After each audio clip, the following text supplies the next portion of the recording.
በስድስተኛው ወር መልአኩ ገብርኤል ናዝሬት ወደምትባል ወደ ገሊላ ከተማ ከዳዊት ወገን ለሆነው ዮሴፍ ለሚባል ሰው ወደ ታጨች ወደ አንዲት ድንግል ከእግዚአብሔር ዘንድ ተላከ። የድንግሊቱም ስም ማርያም ነበር። መልአኩም ወደ እርሷ ገብቶ ደስ ይበልሽ ጸጋ የሞላብሽ ሆይ ጌታ ካንቺ ጋር ነው፣ አንቺ ከሴቶች መካከል የተባረክሽ ነሽ አላት። እርሷም ባየችው ጊዜ ከንግግሩ በጣም ደነገጠችና ይህ እንዴት አይነት ሰላምታ ነው ብላ አሰበች።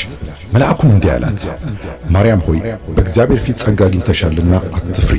እነሆም ትጸንሻለሽ፣ ወንድ ልጅም ትወልጃለሽ፣ ስሙንም ኢየሱስ ትይዋለሽ። እርሱም ታላቅ ይሆናል፣ የልዑል ልጅም ይባላል። ጌታ አምላክም የአባቱን የዳዊትን ዙፋን ይሰጠዋል፣ በያዕቆብ ቤት ላይም ለዘላለም ይነግሣል፣ ለመንግሥቱም መጨረሻ የለውም። ማርያምም መልአኩን ወንድ ስለማላውቅ ይህ እንዴት ይሆናል አለችው። መልአኩ መልሶ እንዲህ አላት፣ መንፈስ ቅዱስ ባንቺ ላይ ይመጣል፣ የልዑልም ኃይል ይጸልልልሻል። ስለዚህ ደግሞ ካንቺ የሚወለደው ቅዱስ የእግዚአብሔር ልጅ ይባላል። እነሆም ዘመድሽ ኤልሳቤጥ እሷ ደግሞ በእርጅናዋ ወንድ ልጅ ጸንሳለች። ለእርሷ መካን ትባል ለነበረች ይህ ስድስተኛ ወር ነው፣ ለእግዚአብሔር የሚሳነው ነገር የለምና። ማርያምም እነሆኝ የጌታ ባሪያ፣ እንደ ቃልህ ይሁንልኝ አለች። መልአኩም ከእርሷ ሄደ።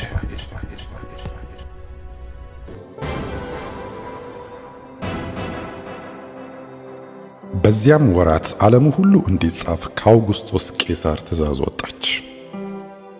ቄሬኔዎስ በሶርያ አገር ገዢ በነበረ ጊዜ ይህ የመጀመሪያ ጽሕፈት ሆነ።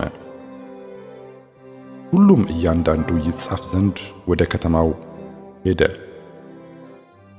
ዮሴፍም ደግሞ ከዳዊት ቤትና ወገን ስለነበር ከገሊላ ከናዝሬት ከተማ ተነስቶ ቤተልሔም ወደምትባል ወደ ዳዊት ከተማ ወደ ይሁዳ ጸንሳ ከነበረች ከእጮኛው ከማርያም ጋር ይጻፍ ዘንድ ወጣ።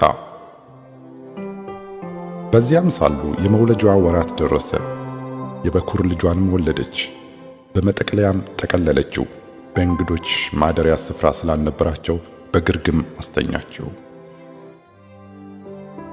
በዚያም ምድር መንጋቸውን በሌሊት ሲጠብቁ በሜዳ ያደሩ እረኞች ነበሩ። እነሆም የጌታ መልአክ ወደ እነርሱ ቀረበ፣ የጌታም ክብር በዙሪያቸው አበራ፣ ታላቅ ፍርሃትን ፈሩ። መልአኩም እንደዚህ አላቸው፣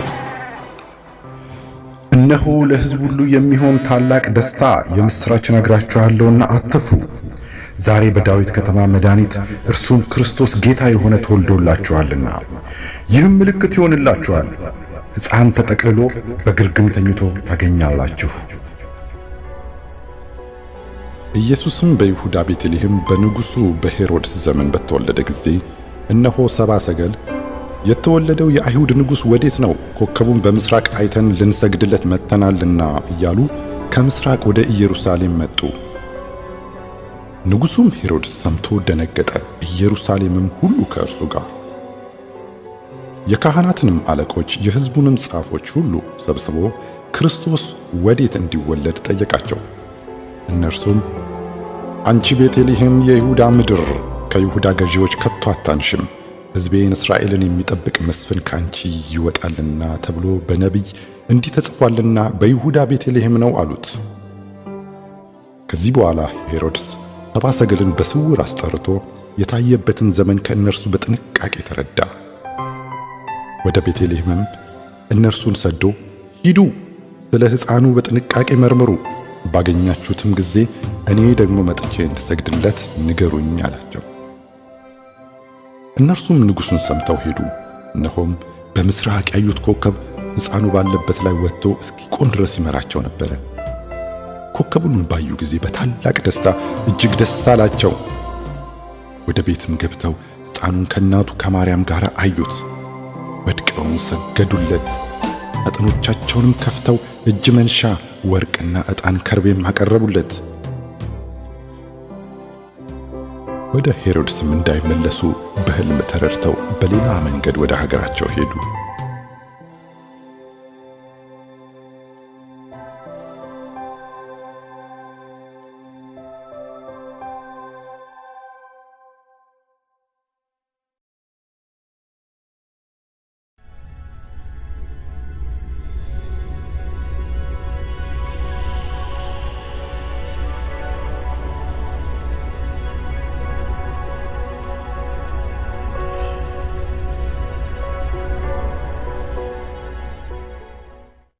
ሰላም ጋይስ እንዴት ናችሁልኝ? እኔ በጣም ደህና ነኝ። 7ኛው ዙር 1-to-1 ፕራይቬት የሙዚክ ክላስ ምዝገባው አሁን ተጀምሯል ማለት ነው። ይሄኛው ኮርስ ሁላችሁም እንደምታውቁት በግሩፕ አይደለም ትምህርቱ፣ ባላችሁበት ቦታ ሆናችሁ ከኔ ጋራ 1-to-1 ሙዚቃ የምትማሩበት ኪቦርድ፣ ጊታር የፈለጋችሁትን ኢንስትሩሜንት መርጣችሁ የምትማሩበት የትምህርት አይነት ነው ማለት ነው። ይህ ፕራይቬት ክላስ እንግዲህ ከተጀመረ ወደ 3 ዓመት ይሆነዋል። በየ6 ወሩ አዳዲስ ተማሪዎች ይመዘገባሉ ማለት ነው። ይህ ትምህርት ከተጀመረ እንግዲህ የ3 ዓመት ውስጥ በጣም ብዙ ተማሪዎች ተምረዋል፣ በየዙሩ ማለት ነው። ያው እዚህ ጋር እንደምታዩቸው በጣም ብዙ ተማሪዎች ይማራሉ። እነዚህ በጣም ከብዙ ጥቂቶቹ ናቸውና ኦልሞስት ምንም ማጋነን አይደለም፣ ኦልሞስት 90% ቸርች እያጀቡ ነው በአሁኑ ሰዓት ያሉት ማለት ነው። ለራሳቸው ሙዚቃ መጫወት ይችላሉ፣ ለዘማሪዎች ሙዚቃ መጫወት ይችላሉ ማለት ነው። ዩቲዩብ ላይ ከሚለቀቀው ቪዲዮ ይሄኛው ለየት የሚያደርገው ምንድነው? በራሳችሁ ሙድ እናንተ ባላችሁበት ሌቭል አንድን ተማሪ በራሱ ሙድ፣ በራሱ አቅም፣ በራሱ ሌቭል መቅረጽ ማለት ነው። ሌላኛው ይሄኛውን ኮርስ ደግሞ ተወዳጅ የሚያደርገው ምንድነው? ወደ ገደለው ነው። ኦኬ፣ አንድ ኪቦርድ መጫወት የሚፈልግ ሰው ወይም ጊታር መጫወት የሚፈልግ ሰው አጠገቡ ዘማሪ ቢመጣ እንዴት አድርጎ እሱን ማጀብ ይችላል? ቸርች ላይ ሲቆም ዘማሪዎች ከዚህ ሙዚቀኛ ምን ይፈልጋሉ ወደሚለው እዛ ላይ ያተኮረ ትምህርት ስለሆነ ማለት ነው። ይህ እንግዲህ ፕራይቬት ክላስ የሚመለከተው ያው እኔ እዚህ ጀርመን ያለሁት፣ እዚህ አውሮፓ የምትኖሩ ካናዳ፣ አሜሪካ የምትኖሩ እናንተን ብቻ ነው የሚመለከተው ማለት ነው። የፕራይቬት ክላስ ነው፣ ክፍያ ስላለው እናንተን ብቻ የሚመለከት ነው። ኢትዮጵያ ያላችሁትን ደግሞ ከዚህ በፊት በነበረው ቪዲዮ ላይ ምንድነው ማደርገው እንግዲህ በእነዚህ በየዙሮች ውስጥ ፌቨር ነው ማደርገው ማለት ነው። ምንድነው በእጣ 2 ተማሪ በነፃ አስተምራለሁ እንዳልኩት እጣው ሰሞኑን ይወጣል። ከኢትዮጵያ 2 ተማሪዎችን አስተምራለሁ ማለት ነው። ያው ይሄ ጀስት እንደ ፌቨር ነው። ሌላው ደግሞ ዩቲዩብ ላይ የሚለቀቁ ቪዲዮዎችን ደግሞ ማየት ትችላላችሁ። ዩቲዩብ ላይ በእርግጥ አንድን ሰው የመቅረጽ ነገር ሳይሆን ያው ለሁሉም ለጀማሪውም ለሁሉም የሚሆን ራንደምሊ በተለያየ ቶፒክ የሚቀርብ ነው ማለት ነው። ይሄኛው ግን ስፔሲፊክ በቃ ለአንድ ተማሪ ለመቅረጽ ተብሎ የሚዘጋጅ ኮርስ ነው። እሱን ትማራላችሁ ማለት ነው። በዚህ ላይ ባለው ስልክ ደውሉልኝ።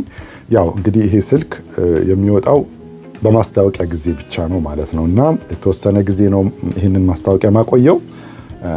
የሚፈለጉት ተማሪዎች ከተመዘገቡ በኋላ በጣም ጥቂት ተማሪ ነው የሚቀበለው፣ ሌላ ስራ ስላለኝ ማለት ነው። እነዛ ከሞሉ በኋላ ይሄ ማስታወቂያን አወጣዋለሁ ማለት ነው። ቢኮዝ ብዙ ሰው ስለሚደውል ለዛ ነው ስልኬን የማታዩት፣ ተማሪዎች እያስተማርኩ ስለሆነ ማለት ነው። አንዴ ከመዘገብኩ በኋላ ይሄኛው ግሩፕ እስከሚያልቅ ሌላ ተማሪ ስለማልቀበል ማለት ነው። ስለዚህ ፈጥናችሁ ተመዝገቡ። በተለይ እዚህ አውሮፓ ያላችሁ የጠዋቱ ፔሪድ ምናምን ነገር ይመቻችኋል። በአሜሪካ ደግሞ ምናምን ያላችሁ በእኛ ማታ ላይ ይመቻችኋል ማለት ነው። በዚህ ስልክ በቴሌግራም በዋትሳፕ ላይ ታገኙኛላችሁ። ደውሉ። ኦኬ፣ መጀመሪያ ጻፉ ከፈለጋችሁ፣ ወይም ደግሞ ዳይሬክት ደውሉልኝ።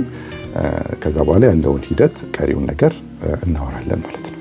በዚህ ኮርስ ውስጥ እንግዲህ የሚሰጡት ምንድናቸው? የኪቦርድ ትምህርት አለ፣ የአኮስቲክ ጊታር ወይም ቦክስ ጊታር ትምህርት አለ፣ የሊድ ጊታር አለ ኤንድ የቤዝ ጊታር ትምህርት አለ።